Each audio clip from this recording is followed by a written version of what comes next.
We're well into the 2022-23 season now, and we know the leading candidates for the MVP race. You have your favorites, and we certainly have ours, and today we'll look at the MVP candidates list drawn up by two NBA legends, Kevin Garnett and Paul Pierce. In addition to their picks, we'll look at whether SGA can win the MVP after his super start to the season, starting with Kevin Garnett and Paul Pierce's take on the MVP race. The two players have sufficient experience at being on the top of the NBA scoreboard. Paul Pierce remains a legend for the Celtics, and Kevin Garnett won the award in 2004, so when they talk, we listen. Speaking on the KG Certified podcast, the host, Kevin Garnett, discussed all things NBA along with his former teammate and on-court partner, Paul Pierce. Among the many things they discussed, KG asked Pierce about the MVP race this season. About the teams, who do you think are the leading candidates for MVP early on?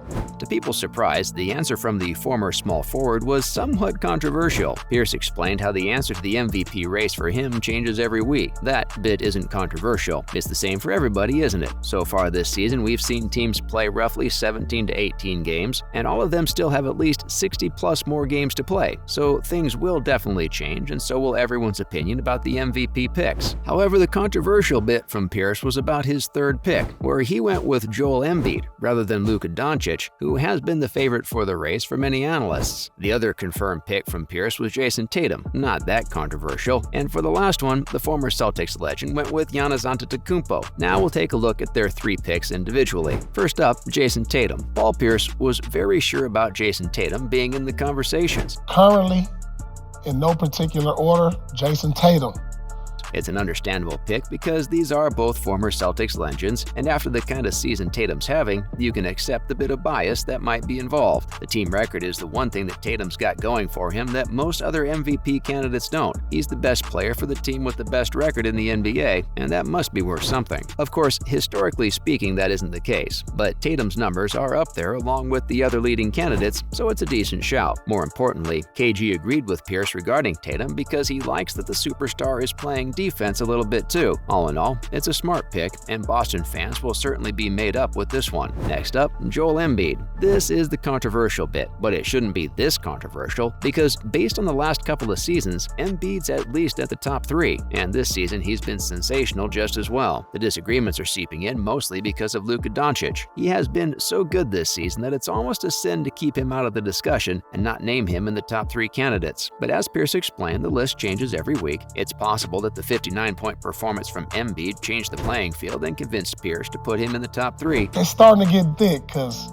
after Embiid went for that 59, he done got himself back in the race. But beyond that performance, Embiid has also been very lethal for the 76ers, who are balling this season. All three picks from Pierce have one thing in common: team success. The 76ers have the least of it amongst the three picks, but at the same time, it's up there, and it's his opinion. On to Giannis Antetokounmpo. Pierce explained that you could add any of the three players from Giannis, Steph, and Luka for the third pick, but he went with the Greek Freak, unsurprisingly. Well, at least Pierce acknowledged that it's pretty close. Doncic deserve to be mentioned, but the fact that he's up there means it's not that bad of an analysis. Similarly, Steph Curry deserves mention too, as he's been the only reason the Warriors are still somewhat afloat. He's single-handedly carrying their attack, but we agree with Pierce, Giannis deserves that third slot. This one isn't controversial at all. That's mainly because Giannis has been the best player in the world for 3 years now. We don't agree that the MVP award accurately represents the best player because Giannis's performances can't be overlooked. If we're being honest, he didn't win the MVP in the last 2 seasons because he became a victim of his success. When you've performed at the level he has performed, people expect even better performances. Par performances don't cut it anymore, which is crazy because Giannis's par performance is still helping him remain the best player in the world. Now let's look at SGA's brilliant start to the 2022-23 seasons. The Capital One Arena exploded in chants of MVP when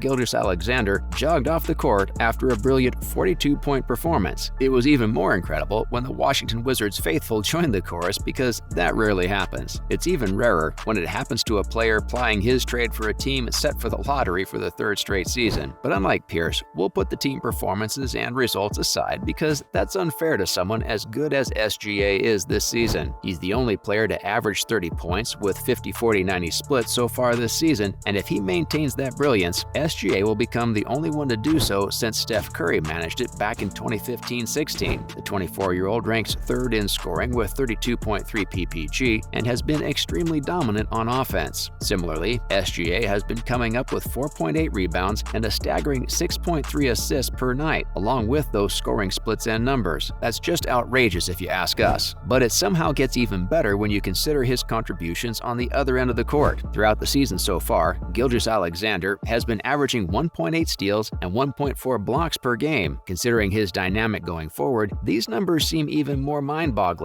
The best part is, he doesn't have one way of scoring, so stopping him won't be easy. Moving on, can SGA sustain this start? That's the biggest question on SGA's potential for us. Someone who is averaging the highest field goal percentage by a guard, averaging 30 or more points in NBA history, more than Michael Jordan's 30 ppg on 53.5% shooting, which won him the MVP. The only question is, can he keep up? Apart from his outing against the Memphis Grizzlies, where Gilgeous-Alexander dropped only 15 points, SGA has been in outrageous form. He scored 30 or more points in 5 of his last 6 outings, with a 42-point display against the Washington Wizards and 2 37-point performances against the Celtics and the Knicks. Something tells us this isn't quite a purple patch. He's generally just great at what he does. We think he can keep it up for a large part of the upcoming season too, but he'll struggle without a proper supporting cast. Apart from Josh Giddey, the Thunder have 0 good players, and even with the current form of SGA, Oklahoma City will only get to 38 wins. If the Thunder want to finish in the playoffs, the chances are very thin of course. They would want SGA to keep playing out of his skin, but apart from his first 2 seasons in the NBA, the superstar has never managed more than 56 games in a single season. He only mustered up 35 in the year before, so they'll need to find someone who can handle the workload. Finally, will Gilgeous-Alexander win the MVP? Now, we can take a look at the biggest question. This video has been about MVP discussions, so let's ask it. Can SGA win the MVP? The problem is, history isn't quite kind to candidates whose teams don't muster up more than 50 wins. Only 3 players have won the MVP when their teams have fewer than 50 games, although those instances should bring hope to Gilgeous-Alexander's bid. That's because Nikola Jokic won the MVP in the last 2 campaigns, and both times his team finished with less than 50 wins. Oh, and the only other instance of a player winning the MVP with less than 50 wins was an OKC player. You guessed it, Russell Westbrook. The voters may understand the value SGA is bringing to the OKC this season, but the problem in that case will be that Luka Doncic might just edge SGA's bid for the MVP crown because his team is also struggling, but will probably do better than OKC. But whatever happens from here on, SGA has lit the NBA up with his sensational skills, and we can't ignore the hype between SGA for MVP. It's catchy, isn't it? MVP, MVP. That's a wrap for this video. Do you agree with Pierce's picks for the MVP award? And do you think SGA will be in the discussions at the end of the season? Let us know in the comments below. Make sure to give this video a thumbs up and subscribe to our channel for more videos like this. See you at the next one.